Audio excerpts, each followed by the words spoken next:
Hello and a big welcome to all of you who are listen and all the viewers and a very big welcome to you, Lara Kronberger. You are from Wisconsin and I'm so excited to hear about your story today. Well, thank you for having me, Anne. Well, Great. my story started when I was 7. And my dad went out of town on business. My mom decided that I needed a pony. We went and found one. She bought it. She brought it home. And when he got home, he needed to build fence. He was not a very happy man. But that is how my horse career started. She Wow. bought me a pony. She put me in lessons like the next week. And I took lessons for about 10 years. Wow. I participated in 4-H and FFA all through, elementary school and high school. And I did the little shows. I wasn't like an open show person, like somebody that went every weekend, but I rode a lot. Mhm. And then I graduated. I went off to college. My pony ended up passing away because he was, aged at that point. The quarter horse that I had gotten in high school, we ended up selling him, and I kind of went without horses for about 8 years. Oh wow. And Yeah. then opportunity struck. A piece of land that was available for sale about a mile down the road from where my parents had bought a bunch of land for their, permanent residence for retirement and everything else. Mhm. And they said, well, why don't you just move the house that sits here down to the other piece of land? And I'm like, so at 22, I moved a house a mile down the road, put it on a new basement on a bare piece of property, and built my own little horse farm. Yeah, it looked kind of Wow. silly out there in the Yeah. middle of the bare field, just a house and a driveway. Yes. It was I've learned a lot, let's just say that. And about I don't know, a couple of years later, I moved another building from my parents' property from a mile down the road. It was a pig shed Okay. for sows or something. And I moved that down here on a hay wagon or using a hay wagon and put that up as a run-in shed for 2 horses that I adopted from the American Standard Bred Adoption Program, which is a nonprofit here in Wisconsin that um, it adopts out Okay. race horses, ex Yes. race horses, Yes. standard bred. So my first 2 horses as an adult were standard bred ex race horses. Yes. Um, and I of course finished off one of the horses. One of them was already trained to ride, and the other one I finished. And then I started volunteering for that program for a while. And then the boyfriend I had at the time, we started our own horse rescue business. Okay. It's a nonprofit organization called the Midwest Horse Welfare Foundation. When we split, I let the program go with him. Okay. Not that I Okay. didn't, not that I didn't love it. It started out with me, but through a series of events, he ended up with it. And to be perfectly honest, I think that was for the best. It's thriving. Um, I can't say I like the man much, but that's a different story. And but it's doing well, and that was to me the best thing that could happen for that program was it continued to Yes. thrive because it did help a lot of horses. It helped a lot of horses. Yes. In the Yes. even in the first couple of years when we founded it and all of that, we helped a lot of horses, and now it helps even more. So that was the idea, and I'm glad it's still going. Um, then I got a career in IT. I did IT work for 15 years. Mhm. Um, I love my job. I have somebody said this once, or I read it. If you love what you do, you'll never work a day in your life. Yeah, that's right. And Yeah. once I started in IT, I loved what I did. I learned every day. There was nothing that wasn't new every day, and I loved it. And at the same time, I also like during the same periods of time when I was doing all these other things, I got an equine sports massage therapy certification here from the Institute of Equine Therapy down in Janesville. And unfortunately, at the time, I mean, it was like 2002. This was like a new thing back then, 20 years Yeah. ago. And Yes. I could not make that business work in central Wisconsin. We are a bunch of dairy farmers here. Mm-hmm. Mm-hmm. And they are the horse people that are here are not like the horse people you'd find in other states that where it's a very huge, you got big communities of things, Texas and Mm-hmm. Illinois and things Yeah. like that. And so I did a little bit of it in Texas when I moved to Texas for about a year. And I'd started some clientele, but it was very hard. It was hard to find places to live and places to work. I ended up coming back. And when I started in IT, I did that for a long time, and I just enjoyed trail riding. And I trail rode all over the place, all Mm-hmm. over the state. I even went out to Idaho at one point in time. But basically, I've been a trail rider for 15, 20 years, Okay. and I've been a horseback rider for 40. So then I in 2019. We went on the Idaho Silver Spur Ranch, world's greatest horse drive, or world's Mm-hmm. only horse drive. Anyway, I took my saddle. So around 2008, and I know I'm jumping around because I should be watching my notes, and I'm staring at you instead. Around 2008, I had gotten a horse that, as a bad boarding agreement, I ended up just acquiring her because the people didn't pay their board.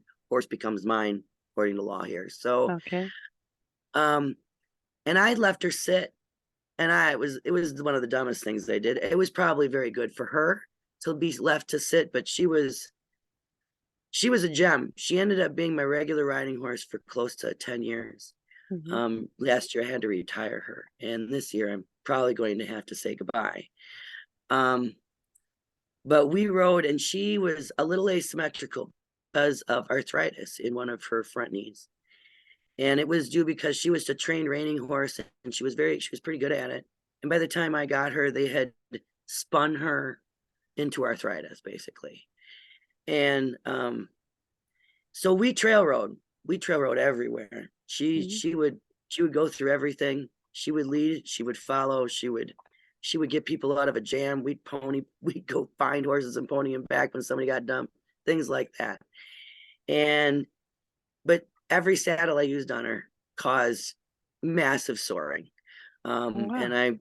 And it was, so I went on the hunt, and it took me a while. I had been looking at this saddle, the evolutionary saddle, for a while. And when I finally got Dixie and I realized that I had found a horse that actually really needed this, that needed something that was going to fit, Mm-hmm. I went, saved up all of my money from my bonuses and stuff, and said in my taxes, and I went and I bought a saddle.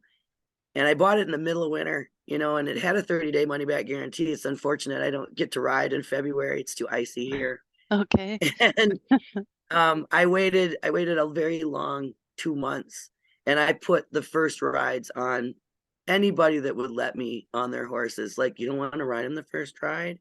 I'll ride him. I just want to test my saddle. Yeah. So I put a lot of first rides on a lot of people's horses that year. I didn't really care. I was like, oh, if they buck, it's okay. I've been falling off my old horse a lot over the years anyway. I'll thud well. So I went and I tried that, and I rode everything under the sun, and I got great sweat marks. I never had after palpating, I never had any problems. There was no soreness, dry spine. I was just like, I've hit the jackpot. Mm-hmm. And I started riding my mare in it, and the difference in the way she moved was undescribable. I mean, she was a great horse. She carried herself well. I called her my Cadillac because, Mm-hmm. all you had to really do was just get on and enjoy the ride, truly. Yeah. And it only got better after that saddle. And It's it probably helped her stay as sound as she did for as long as she did, for me to ride her. And Can so I I'm very just happy. ask this saddle, is it an English saddle or a Western saddle? It's both. I Both. make I Okay. make English saddles and I make endurance saddles and I make Western saddles. Okay. The way the saddle works is that the top is for the rider. The tree, what you sit on, all of that is for you. It's to make sure that you can ride comfortably, you can ride centered, and you can ride without impinging on your horse, right? Because some saddles, while it may fit your horse, if you sit in it, it makes you sit on your hip pockets, which now makes that saddle not really fit your horse anymore. Because now you're driving into their loins. So that the beauty of the particular saddle I got is an endurance saddle. It was called the Officer. I still make them. And it's got no horn, so it feels more like an English saddle, but it's got a Western seat and Western bars. Okay. Not that the Western bars actually make a difference. It's just where the panels are mounted, because my saddle is a flexible panel saddle. Basically 10 generations past Orthoflex, which is a very popular name, brand name. But there is a history to them too. And then we went through, I mean, I'm on the System X and they started out with the System 1 and they landed before Orthoflex was sold and they stopped making panel saddles. They kind of stopped at System 3. But it's been developed more since then to redistribute way better. But I'll get to that. Yeah. So I found this saddle. I was riding her in it and I rode everybody else in it. And then my dream, I've had a couple of like big vacation dreams for like, once. I'm going to do this at least once. Was to be on a horse drive. I would have loved to round up Mustangs, but I'm not that good. I'll never have a horse that's that good. And this was as close as I was going to get. So I went on the Great American Horse Drive that's out in Idaho by Silver Spur Ranch. And they allow you to bring your own saddles. Okay. So Sandy, my friend Sandy and I, after watching me have such great success with my saddle, she ended up getting a gelding that her current DeSoto was causing a hunter's bump on his loin every single ride.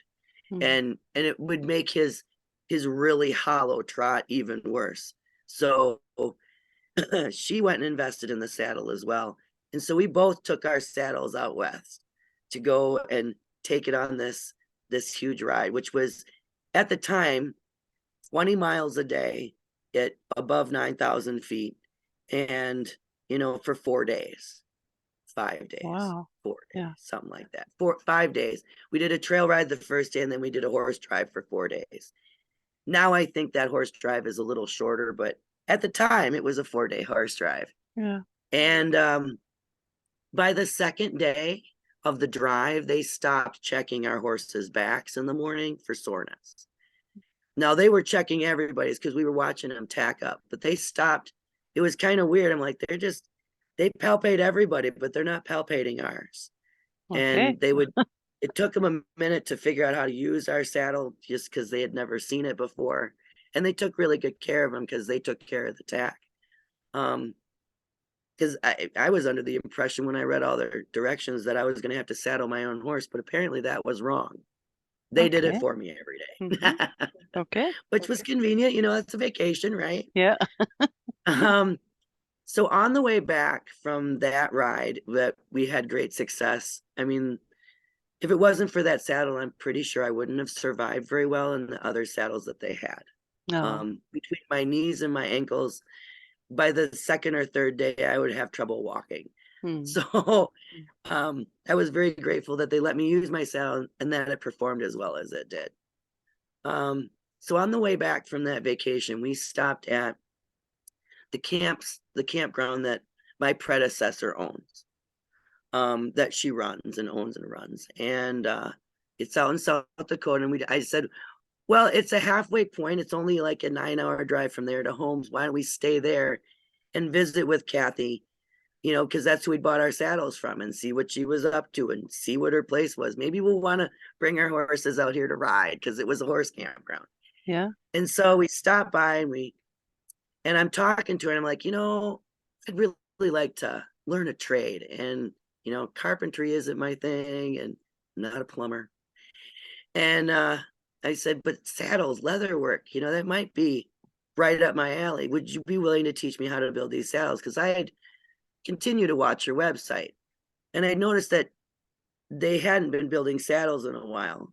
In 2015, they got in a head-end car crash, and it kind of ended the making of evolutionary saddles because they couldn't sit for long periods of time and they couldn't stand for long periods of Oh, time. wow. So Yeah. they couldn't build. I mean, No. I'll stand half my day and I'll sit half my day. Mm. But it wasn't something that was an up down kind of thing. It was like you're gonna sit for 4 hours, or you're gonna stand for 4 hours. So so they basically, because of their injuries, I mean, she had sustained a broken neck.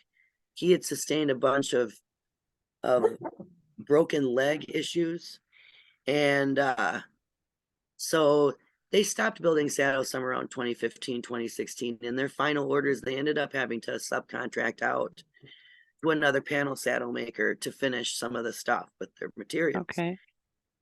And so I've been watching her website, and since I'd seen that she hadn't built saddles, and I'm like, shoot, man, maybe I can just build just be a builder and build do my IT job Mm. and build on the side. I had been there long enough, so I had this huge amount of like vacation time. I figured, I could go take a month off, go learn how to build saddles, and then come back here and do that on the side, like a side gig.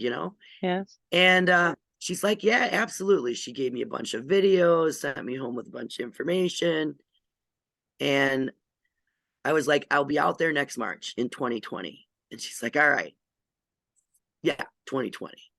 So towards the end of 2019, after my vacation and everything, and I get back, I in IT, I was an end user computing specialist. I did all the ordering and I decided on what hardwares the corporation was going to use and which ones we were going to get and that kind of thing. So, and I was talking to my sales guy from Lenovo, which is a China-based computer manufacturer, and my lead time started to spike. Like, what used to take 4 weeks was now taking 12 or 16. And I'm like, and this was in September and October. So by the time February rolled around and they tell us that this is some massive thing, because the reason these lead times were getting so long is because all the factories were getting shut down in Wuhan, because that's where my parts were made. Because everybody was sick. It was like you couldn't run the place because everybody was home with the flu. Yeah. And that just kind of snowballed. So by the time it came here, I was like, well, this has been going on over there forever. I can't get parts. Mm-hmm. It screwed up our budgets. Anyway, Yeah. so so when that hit, I'm like, oh, I guess I'm not going to South Dakota to learn how to build saddles. And so my since all the travel restrictions and all the crap that was going on, I kind of said, well, I guess I'll just wait to learn to build saddles till after this all kind of blows over, right? Mm-hmm. So I go on my vacation in August with it, and I get back after 2 weeks, and the day after I get back, my boss calls me up. She goes, I'm really sorry. She goes, I got some bad news. She goes, but if it makes you feel any better, I'm on the list too. And since we had talked about this, I knew what was coming. They Yeah. had already closed down a couple of mills for other Mm-hmm. various reasons that were not really COVID related. This was like writing on the wall kind of thing. Mm-hmm. Um, but because they had downsized manufacturing, they were going to downsize corporate IT, and that's what I was a part of. And I was like, but they were going to give me 6 months to transition out, so I Mm-hmm. wasn't going to actually lose my job until 2021. So I did the normal freak out. What am I going to do? Yeah. Oh my god! And I'm like, well, I did want to build saddles. Maybe I'm going to have a decent severance package. I'm going to have, you know, things aren't going to be that bad. Maybe I can just build saddles on the side. Mm-hmm. At this point, I'll have free time. I'll be able to go out there and spend all the time I need to learn if I want, and I can come back and build saddles, right? Mm-hmm. So I emailed Kathy and I said, or I called her, I think even said, I lost my job. Or I'm going to be losing my job in 6 months.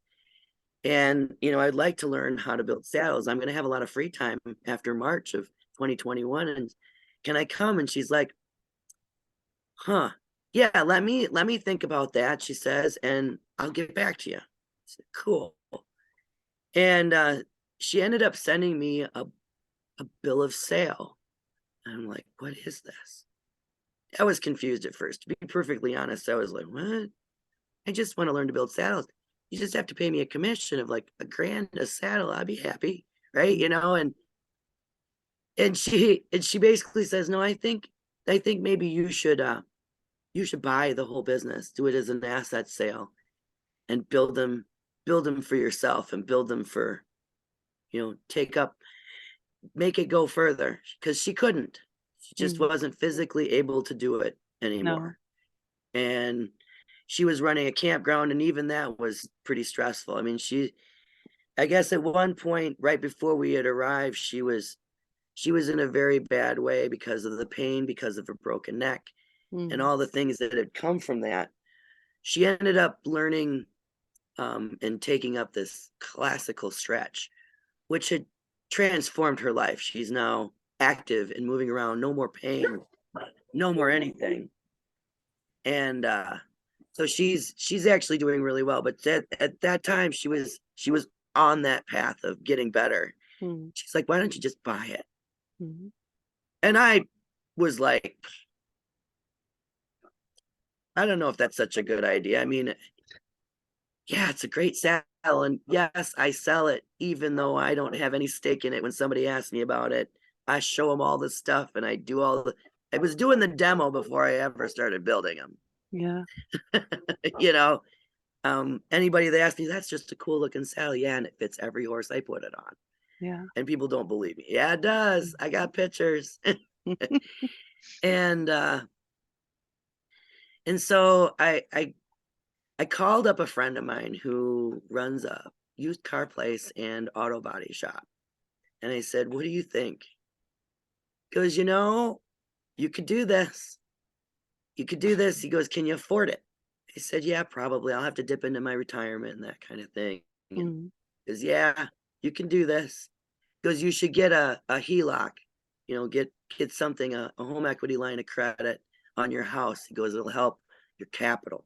He goes, and not only that, is that it's going to be exponentially harder for you to get once you're self-employed.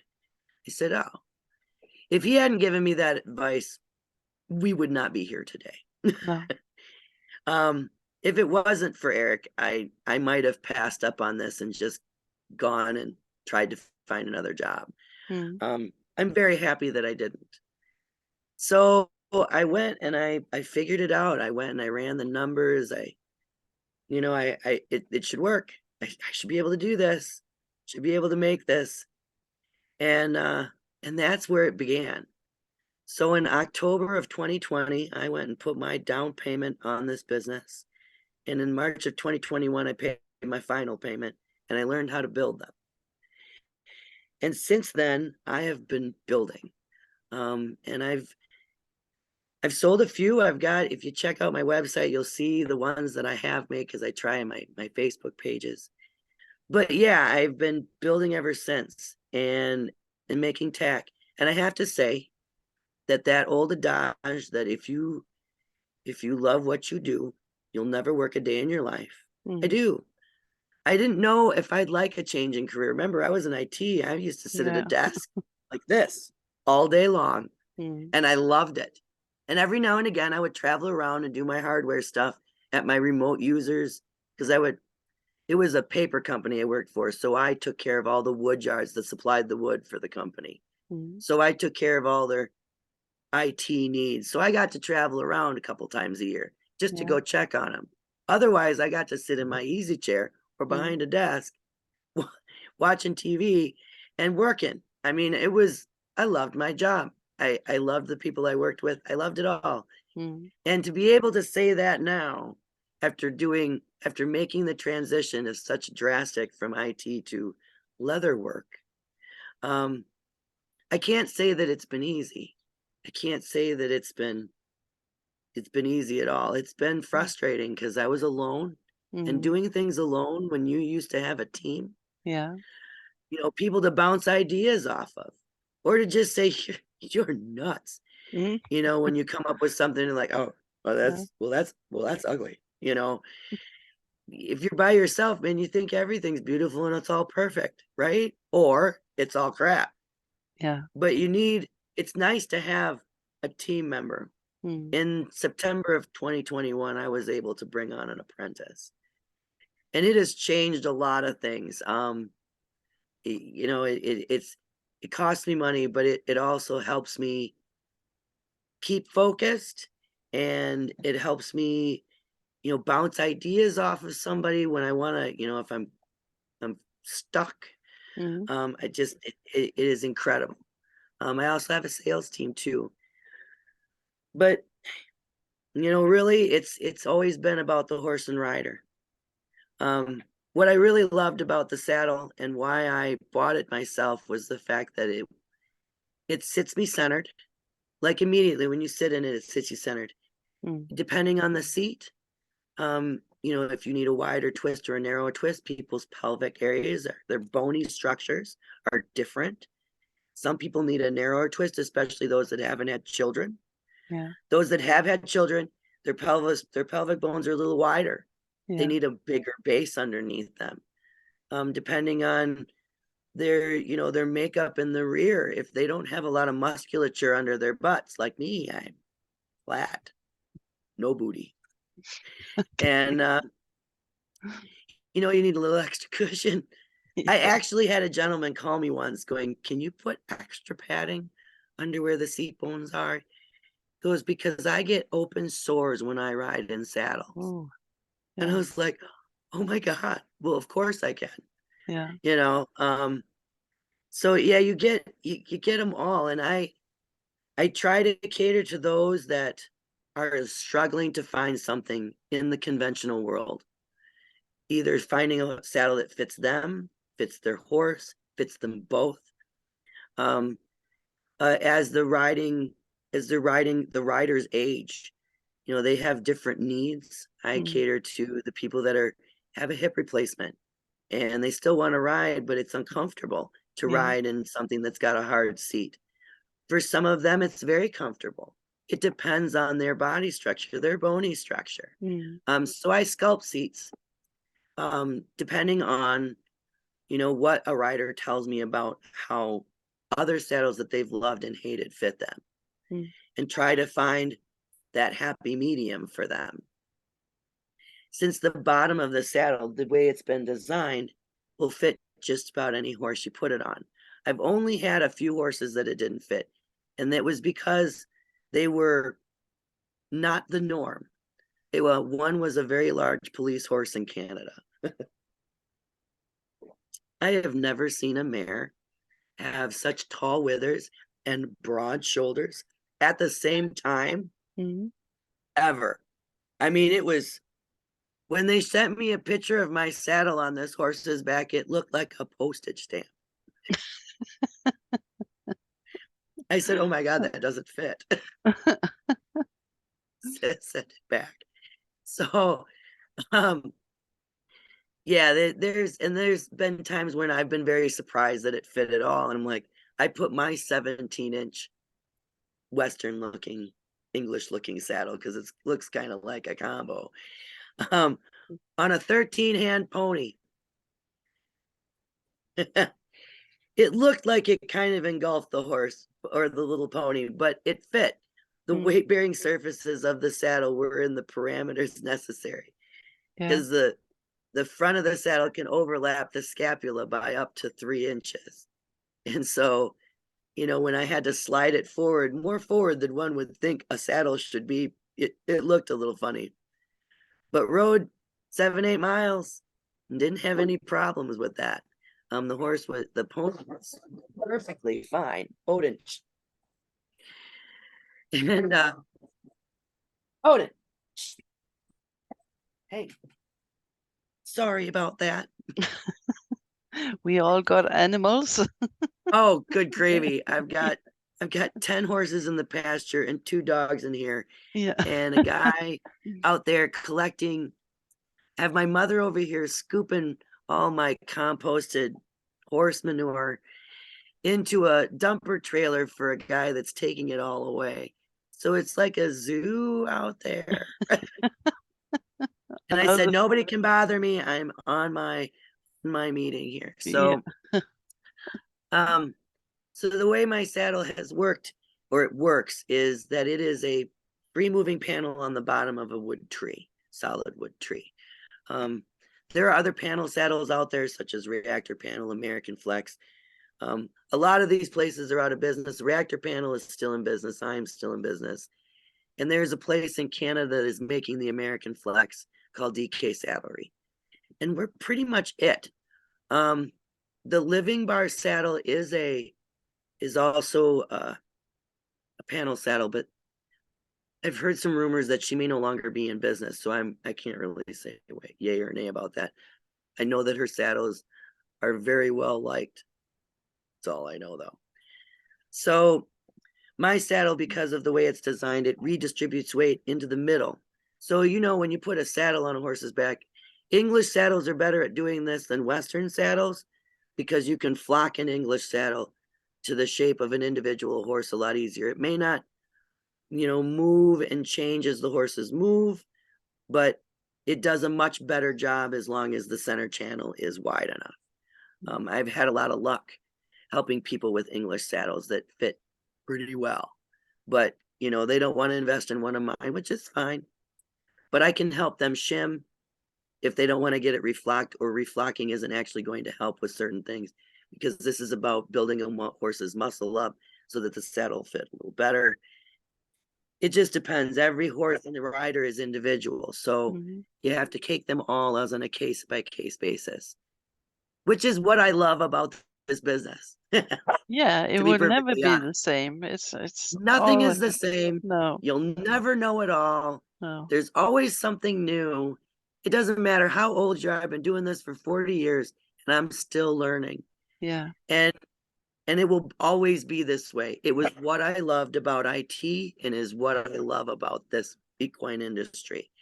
It's just a shame that the economy is doing the things that it's doing these days, because it makes starting a business more of a struggle. Yeah. Although I believe that there was an advantage for me due to the timing. And I know this is going to sound strange, but my predecessor was a marketing person from the 90s. So she did a lot of print. She did a lot of, advertising in magazines. She did, mailers, and she sent out catalogs and things like that. Right. And in the digital age, this is where she would struggle with it, because her website was from 1995. So if you liked to read, which I liked to read, it was a fine site because there was a lot of reading to be done. If you liked looking at a lot of pictures and not reading as much, her site was going to make you go, and you were just gone. Yeah. So my IT background, coupled with the fact that I was starting during a time where everybody was truly focused on social media, online marketing, advertising, and all that kind of stuff, that while print is not dead, I guarantee it's not dead, but when you're trying to start out, having people genuinely focused on their phones and their tablets 12 hours a day was only to my advantage.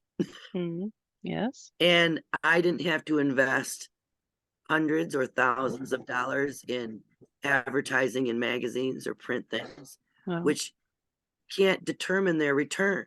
So you may spend a whole bunch of money and you may have gotten only one sale or no sales off of it, but unless you say, tell me you saw this ad here before you came, remembering that a person has to come and look at you or look at your stuff or look at your products up to 8 times before they actually buy.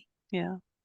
You're not really going to get an accurate you know, analysis of what those investments would be. So I lucked out. I could invest time, which I had lots of, versus money, which I had little of, Yeah. and invested in marketing online. Now, granted, I can't say that I'm some spectacular marketer, but everything that I have tried has helped me build. Um, so, I try to follow through. So I started out with Denise Alvarez and how to market your horse business is the name of her company Mm, or her groups, part of Storm Lily. And when I found her and I kind of started following some of her podcasts and figuring out, and she actually, what I figured out after listening to every single podcast, her business started around the same time mine did.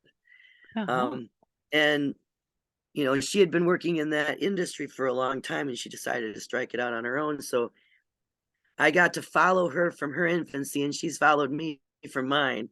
And it's been kind of interesting, but all of her suggestions have helped me grow. Mhm, And then I found Melody where you and I met.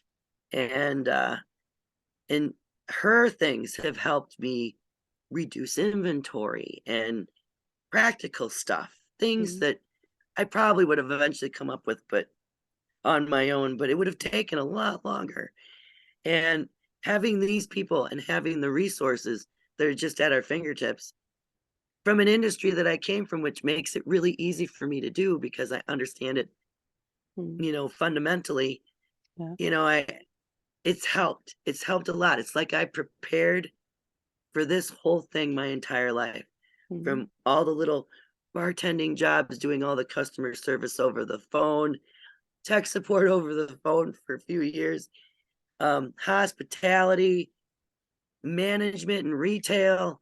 I mean, I've done a smattering of just about everything but construction, plumbing, and carpentry. I wanted to learn a trade. I've been doing all these service jobs for, my entire life. And so I got my trade.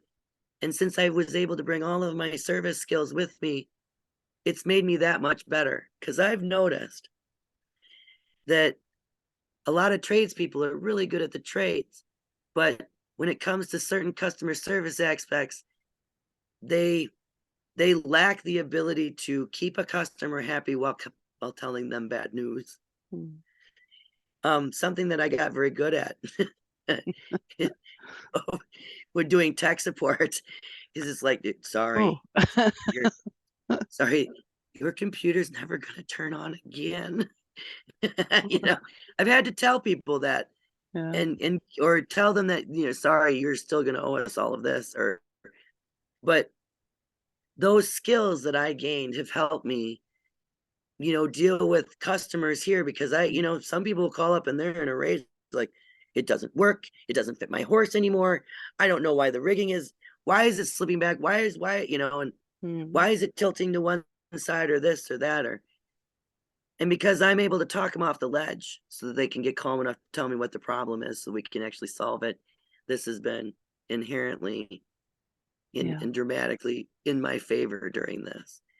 So while I feel as though it's been a struggle from start to finish or start to now, it is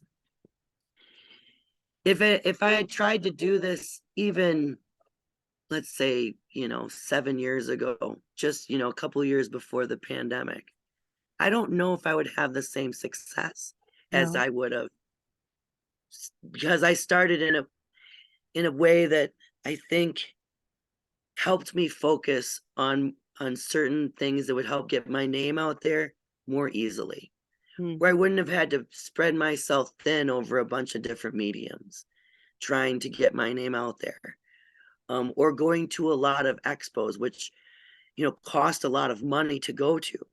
um, I've been able to grow organically just by doing the marketing online and trying to show who I am and what I do, and that I use my own stuff. And then I try to do the same things. I mean, I've started riding endurance. I've always kind of wanted to compete in something as an adult, but I have a really competitive nature from being basically a jock in high school. And, I didn't really want to go do open shows. I didn't want to do that kind of thing. So endurance had always appealed to me. And finally, I had an opportunity to try that and have a mentor for it. Mm. So that's what I've been doing this past year is trying to prepare a horse and condition a horse to do a 25-mile limited distance endurance ride, riding in my saddle the whole time and saying, yes, I do this too. And yes, it's proven to work. And that's, to kind of put a feather in my cap, have meat in the game, as they skin in the game, as they Yeah. say. So that people can see it and ask me about it, hopefully. So we'll see. But yeah, that's kind Yeah. of where I'm at. That's how I got here, and how I feel is where I'm going, I guess. I expect to continue moving forward, and with the new things that I'm coming out with, as far as making it more reachable for people. Mm. I know that the price point can be the sticker shock. It got me back in, 15 years ago. It Yeah. got me too. It was like, and that was expensive for then. Um, and But a saddle you have in so many years. So yeah, yeah, it's not the investment, I think, because you will if you well, invest in a saddle who that is not fit the horse, then you have vet right. bills instead. Yeah, Mm. right. And people, I understand their frustration because they spent, 40 grand on their trailer and they spent 20 grand on their horse. Mm. Isn't there anywhere they can save money? We can save it in the tack. Mm. Well, the problem is you get what you pay for. You got Mm. what you paid for in the trailer. You got what you paid for in the horse. And you were going to get what you pay for in your saddle, Mm. because it's going to either cost you money, or it's going to make you money, or save you money, or keep you from spending money. Yes. Break even. um, so yeah, I try to, remind people of that. You're investing in a saddle, you're investing in something that fits you and will fit not only the horse you're riding now, but your future horses. Mm. And I do offer, for those that live, within a couple of hours, if you want to come ride with me, I'll meet you somewhere. We'll go for a trail ride. I'll bring you a saddle to ride in, and you can see for yourself. We'll, see how it works for you. Mm. Um, some people want a little bit more than that, which is why I kind of offer that's why I offer the 30-day money back guarantee. Gives you 30 days from the moment you get the saddle to try it, ride it, soar your horse if you can, but give it a shot and see Mm. what happens. Um, and then if you hate it for whatever reason, no questions asked, you can return it. Um, there are some restocking fees depending on if it was a fancy saddle or custom saddle and things like that. But for like an off the rack saddle, most of them will come with a 30-day money back guarantee, depending um, on whatever the business deal we end up making. Because Mm. there's a couple of ways to buy a saddle. I have a lease to own program that's coming that I'm rolling out. The client asked me, this is the other thing. Clients have to remember that us small business owners don't have a team saying, oh, maybe we should do this, or oh, maybe we should do this, based on their life experiences. We only have ours to base our stuff off of. And depending on how we think, we may not think everything. A client asked me once, do you rent saddles? And I'm like, rent saddles? Mm. Do they do that? So I Googled it because I didn't know. I mean, I'd never rented a saddle before. No. Mm. And by gosh, by golly, they rent saddles. They rent high-end saddles. It was a little, I had sticker shock at one of the, it was an 8 grand saddle. Oh yeah, we'll rent that to you. Really? Wow. Mm. And so I was like, there's a whole industry of saddle rental, especially for those people that have a horse that's changing shape. You can rent a saddle, trade it in like you lease a car, get another one that Yeah. changed that changes with your horse. I Mm. thought that was brilliant. Yeah.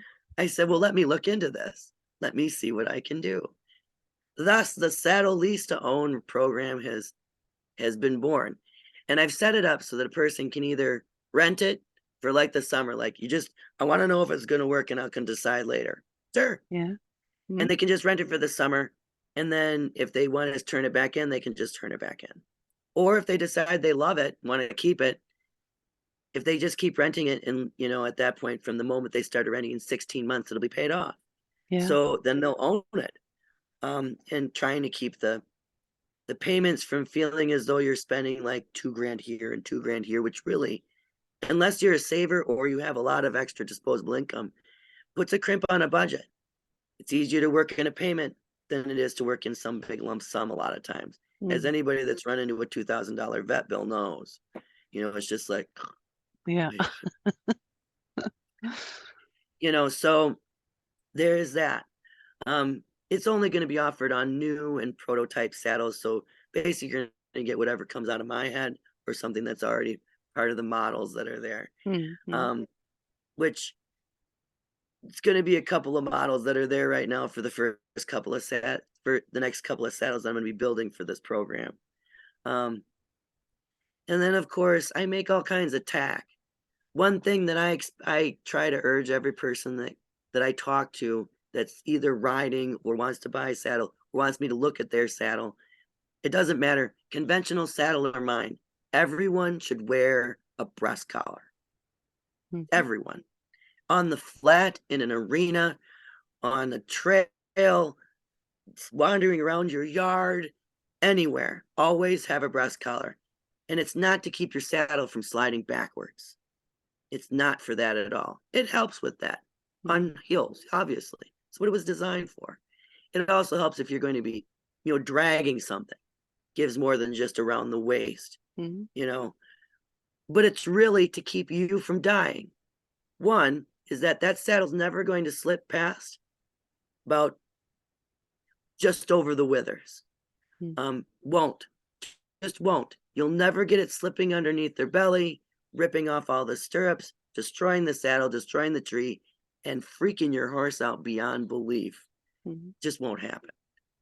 You'll not only be able to exit with some kind of grace with an emergency dismount if something goes awry, but I've watched my saddle try to get destroyed by not wearing a breast collar. And I'll tell you, the day she ripped off that one little mare ripped off my stirrup hanger bar, I'm like, oh no. I started to cry just right there in the arena. Oh my God. And then another time, it was before I'd ever had the saddle, I watched somebody bounce a couple of times, slip, go underneath, horse takes off down the road, freaking out. I watched another one while we were on a trail ride. Girl got bucked off. Horse bounced a couple of times, ran off into the woods. Saddle was starting to slip from being bucked off. And all of a sudden it went under and off he went. By the time I got to them, the saddle had been completely destroyed. Yeah. Unrepairable. Tree broken by the Mm. bars. It was bad. Yeah. Horse was freaking out too. I could barely get Yeah. close enough to him to Yeah. catch him and get the remainder of the saddle off. Mm. So I urge everybody, and I'll tell them all the horror stories because I've watched them. Always wear a breast collar. Mm. What else? Yeah. I also do a lot of saddle fitting for conventional saddles. People like to know if their saddle fits. Yeah. Um, I am not like a lot of the other saddle fitters that'll come with a bunch of trees and a bunch of devices to see what shape your horse's back is, because if you have a saddle that you want it to fit, I'm going to tell you whether or not it fits or not, and if it fits well enough to be shimmed. If it doesn't fit well enough to be shimmed, I'll just play it straight. Mm. And if you want a saddle that fits, I can show you mine. But I'm not going to help you find a conventional saddle that fits, because I think they do more harm than good over time. Because as everybody knows, as you use a muscle, it changes shape. So if you want your horse to, like, as your horse builds up their back muscles because you're getting them to come underneath from behind and lift their front end and use their abdominals, yeah, your saddle is going to start to not fit. but you're probably going to wait too long to change your saddle to something that fits a little bit better, because it's either comfortable for you, you haven't noticed, or you don't realize that it needs to be done that often. Mm. When I start using shims with somebody and they ride regularly, several times a week, or even a couple times a week, and they're building their horses back up, they need to check those Mm. shims every 30 days. Mm. Because if they don't, I had a client call me, she goes, my saddle seems really tippy. Really? And we had shimmed. This was a very sway backed horse. He had a very high wither. It came straight down behind it. And then it did a flat spot. Then it did a flat spot and raised up in the back. And so all saddles kind of jabbed him in the loin and dropped behind his withers. And so we had to kind of build it up in the middle. Mm. And once we did that, I'm on the phone, Mom. Anyway, so once we did that, her horse started to move better. He started to use his back. He started to use his abdominals. She started having a massage therapist come, and she was doing regular exercises with his abdominals. And what ended up happening is he ended up needing his shims removed, at least a couple of them. She's like, it just seems like it's really tippy in the back. I said, have you removed any shims? She's like, no. I said, you need to remove a shim. Mm. She's like, oh, okay. And the problem went away. Yeah. But that's only because she's actually riding in one of my saddles. And so it's moving with the horse. He's using his back. He's getting the exercise and the physical therapy to make it better. And he changed drastically enough to cause people to notice that she looked funny riding him because his back had changed shape. And with a conventional saddle, if you wait too long, you can end up causing more damage, Mm. by leaving a shim in there, causing another pressure point because you've built up that blank space. And now you've got another sore horse, and then they're blaming everybody. Yeah. But their lack of just paying attention, and it's just what happens. Well, Yeah.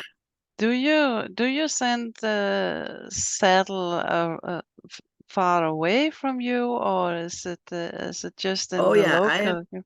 sent them. I'll send them overseas. I've sent them to Canada.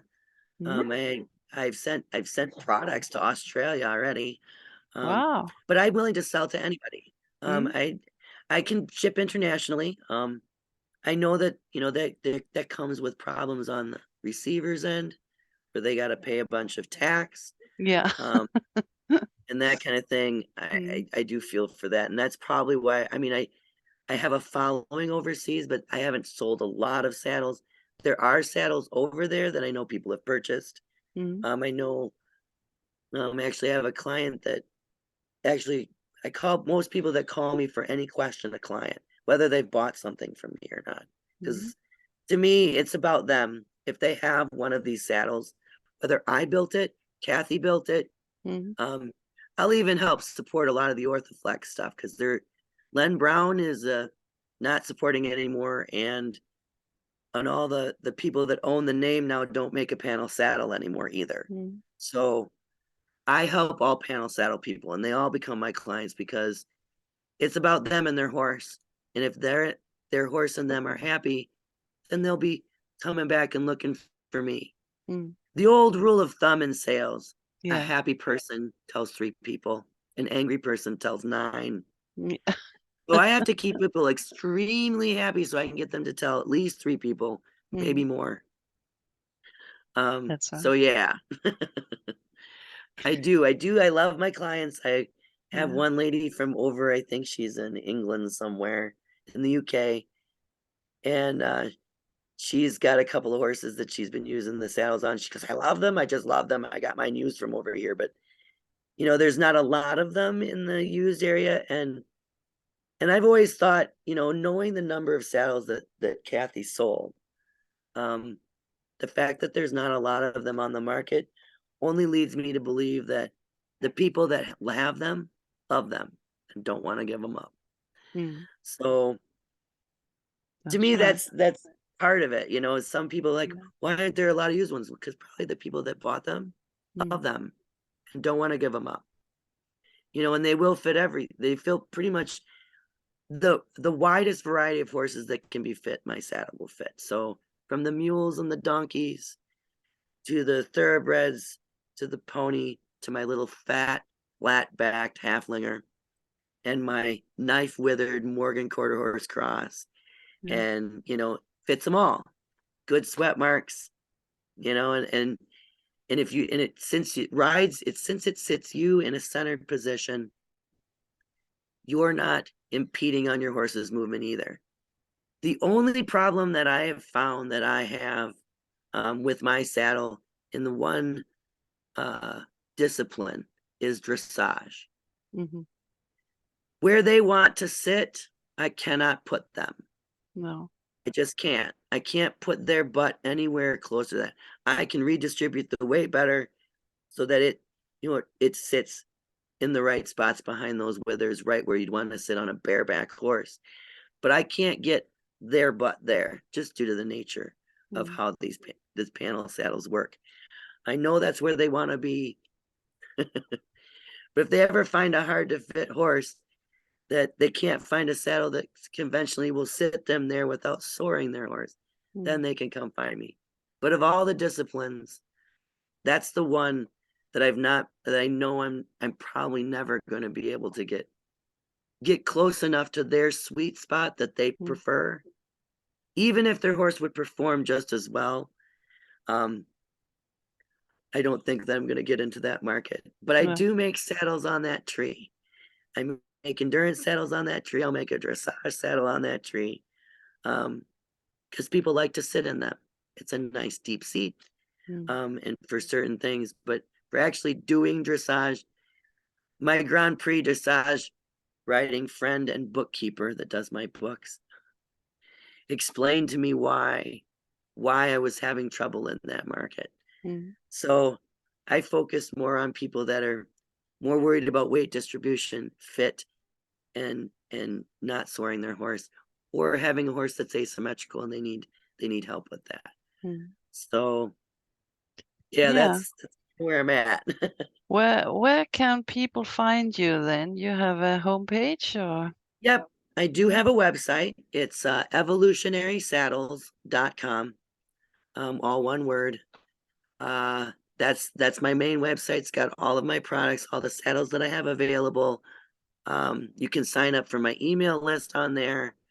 And I also have a Google business page where you can find me organically. So if you just put evolutionary saddles in your Google search, it will come up pretty quick in the Yeah. top 10, if not number one, if you put in evolutionary saddles. And I have a Facebook page and I have an Instagram, but I'm mainly on Facebook.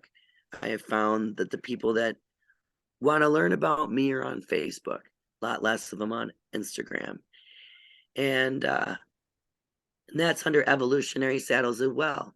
And I have a Facebook group there too. So if you want to learn more about um, the saddle or talk to people that are interested in the saddle, or it's a lot of times the place I announce things saying this is coming and this is coming. Mm. I'll announce it there before I put it out on my main page just to see what the reactions are and that kind of thing. So yeah, you can find me online. If you put on my evolutionary saddles in any search, you're gonna come up with something that talks about me because I do try to do the right search engine optimization things and stuff to make sure that my Mm. thing gets to the front of the line. Not that Yeah. I am an expert at that, but I have a plugin that tells me if I'm doing it wrong. Yeah, that's great. Um, Wow, what a fantastic story. And well, I thank you, and love I'm to glad see you your had me. saddles. So, yeah. So, thank you very, very much for coming today. That was very interesting. And I think if you out there want to see the saddle, so please have a look on the homepage or in Thank you. Facebook. Yeah, Yeah, look me up, then see call me up. something different. Yeah, it sounds very different. So. Yep, and I'm willing to Mm, listen. So if somebody mm, has just a problem and they have a regular saddle and they're like, I don't know where to turn. Because mm. a lot of times when you go to other saddle fitters or other saddle companies, Yeah. they want to solve your problem with their product. Yes, I want that's to right. solve your problem, Mm, be it with my product or not. Because good customer service, good client relations, mm, being kind to people and listening to their problems only makes them remember that the next time they have a problem, they're not going to go to the other guy. They're going no. to call me up and they're going to say, "Hey, can you help me?" And whether I can help them or not, either I'll steer them in the right direction or I'll help them myself. But unless they ask, and sometimes people are just afraid to ask the question. Mm, No question is a bad question. Never be afraid to ask a question. Bottom line. that's right. That's right. Sounds great. Thank you. Thank you And very thank you for much. having me, Ann. This was a fun. Yeah. And thanks to all of you out there who have been listening or seeing this podcast. And please subscribe so we can carry on with these podcasts. It's fantastic to know about all these people all over the world. So thank you very much. And Thank you. we'll see you again. Bye All right. bye.